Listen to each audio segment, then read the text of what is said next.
Hey everyone, it's Richard Metal Fan here, bringing you guys a brand new 2025 album review. It's been a while since I've done a review, but I'm bringing you guys a brand new one. And as you can see below the title, today we're going to be talking about the new album from one of the best metalcore bands ever, Killswitch Engage, with their new album, This Consequence, which is out now through Metal Blade Records.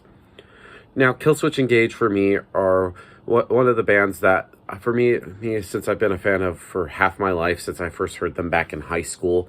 And they're pretty much one of those metalcore bands that stuck out with me. And they're one of the better metalcore bands. Part of the whole Massachusetts scene with like them and Unearth and, I don't know, probably a plethora of other bands from that scene. And they've been around for a little over 25 years since they formed in 1999. And this is overall the band's, I believe, 8th full-length album or 9th, following up their previous album, Atonement, which came out in 2019. I thought that was a great album, but here we are, like 6 years later with their new album. Does it live up or exceed what Atonement has? In my honest opinion, I think it definitely has. I think Killswitch definitely stepped up. The musicianship is more tighter. They definitely have little elements, but it doesn't like stray away. It pretty much makes what a Killswitch Engage album is supposed to sound like. And then let's just talk about the vocals right here from Jesse Leach. I think Jesse's vocals have really improved a lot. Even since he returned the band in 2012, I think his vocal game stepped up. His screams and growls have gotten a lot more powerful and a lot more heavier. And then his clean singing definitely puts a lot of like emotion, and it just has a lot of power behind it. So I think that his vocals have really shined on here.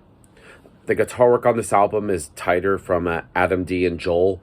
Both of them come up with some really great riffs. I think Joel comes up with some sick guitar riffing, and then Adam comes up with some really sick shreddy stuff. And then his backing vocals on here are pretty good. I think his voice also complements Jesse's really great. So I think it definitely works really well. The bass playing on this album is pretty audible from Mike D'Antonio, and he also designed the album artwork, so he's also a graphic designer. I think his bass playing is pretty great on here. And then drumming wise from Justin Foley, I think Justin's drumming on here is really tight, comes up with some really sick beats and then blast beats all over the fucking place, and I think it's a great song, great drummer, I should say. So pretty much rambled on for almost 3 minutes, so let's dive into this album track by track. Now, starting things off is Abandon Us. Now, right from the get-go, it just dives right into some heavy groovy riffs with some sick blast beats of the drumming together, and there is just no fucking around. This is something we have like heavier on our hands here, much more than what we've heard from previous Killswitch Engage albums. And Jesse's growls on here are just pretty chaotic and really demanding. And then there's still like the melodic moments here and there, which give space for Joel and Adam to shift from like the sick riffs that they come up with into some really great melodic guitar playing. And just it has like the great mixture of the melodicness and then the heaviness. So I think Abandon Us is a great way to start off this album. Then we move on into Discordant Intonation. Now, the drumming here from Justin is absolutely amazing. From like the first note on here, we can hear blast beats just pummeling throughout, and then the precision and the heaviness of the groove is just delivered really well in this perfection of a track. Next song on the album is called Aftermath. Now, Aftermath soothes in with some really great strings, which is very beautiful sounding, and that kicks into an uplifting harmony, and then Jesse delivering some really great vocals. And lyrically, I feel like it talks about like finding yourself again after going through a lot of a dark time and a lot of hardship, and I think it's a great message behind this song.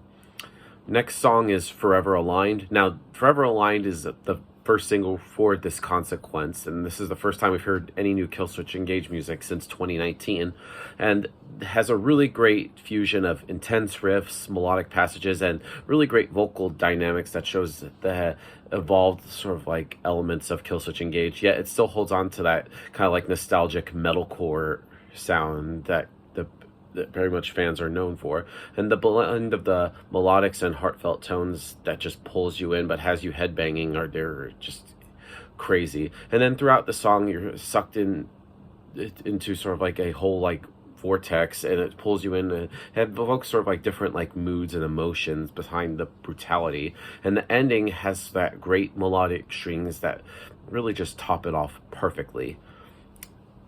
Then we go into I Believe. Now, this is another anthemic kind of tone for the album, which highlights sort of like Jesse's vocals and his clean vocals that join in with sort of like the rhythm throughout.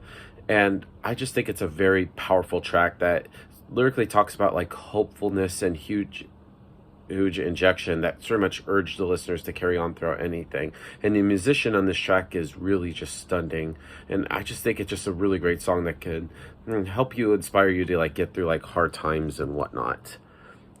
Then we go into Where It Dies. Now, Where It Dies is one of the heaviest tracks on the album. It starts off with a storm of groovy kind of riffs, and if you can hear like the bass on this album from Mike, again, it pretty much sets the whole pace from the beginning. The guitars here are great too, and I just love like the dueling kind of skills that Adam and Joel come up with. It just really works so well together, and it has a really great technical edge onto it, especially in the riffs. Like the interludes on here are just brutal with the rhythm sections between Mike and then Justin, and just really work well.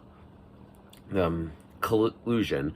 Now this starts off with another kind of chunky riff, like Frenzy, which also kind of blends in sort of like the melodics that kind of like takes you into like a whole nother world. And it's just, and then once Jesse comes in with the vocals, it just, your jaw just drops. And then the vocals here are just both clean, and it just, and the brutality, when he gets into harsh vocals, are just insane. And I feel like this song really shines at in my opinion, probably one of his best techniques on this album. The clean and beautiful vocals that just glide into sort of like the most gutturals I've ever heard from Jesse. And this guy has really upped his technique, even like I mentioned before, after he rejoined the band in 2012 after being away for over a decade. And this song is just has like a lot of energy, and then riffs, and then the vocals all mixed in one great song. Next song on the album is called The Fall of Us. Now, this song has a change of pace within this consequence. This is another one that's one of the heaviest tracks on the album, similar to Where It Dies. And there's almost like a hint of like blackened elements in terms of like the drumming on here. And then the tones of like the section where he's just blast beats is just insane, and then just the guitar work on here is just really goes well in hand with the drums. And then we get to Broken Glass. Now there is like some of the core elements hidden within this song, though it's not like in the conventional sense, as this, in my opinion, the slow paced track on the album. And it has some chuggy breakdowns and sort of like bass interludes with the bulldozing drumming on here. And this is something I've not heard from Killswitch before, and honestly it actually kind of works for them. And the riffs, the bass lines, the blasting thing, and even like the breakdown just, and the vocals just come together with the signature kind of metalcore elements that the band is known for, but it make it fit together so it sounds nothing like it doesn't sound like really just out of place on here. And then we get to the last song on the album, Requiem. Now, this song has full of newer kind of groovy styles, but I feel like it's almost like a trip back at times, somewhere to like End of Heartache or As Daylight Dies. And then the mood of the guitars on here just really make it stand and out. And it's just a reminder that pretty much when Killswitch been, for being a band that's been around for 25 years, they pretty much, while still staying true to who they are, they're never afraid to like experiment or try new things, but still make what Killswitch Engage is. Now, overall, this Consequence by Killswitch Engage, I think is a really great album. Definitely another evolution in their sound. So I'd rather give this album a score. I'm going to give this Consequence a solid 9.5 out of 10. So yeah, that's my review of the new Killswitch Engage album, guys. Let me know in the comments what you guys think about it, and I'll see you all in the next video. And as always, keep it metal.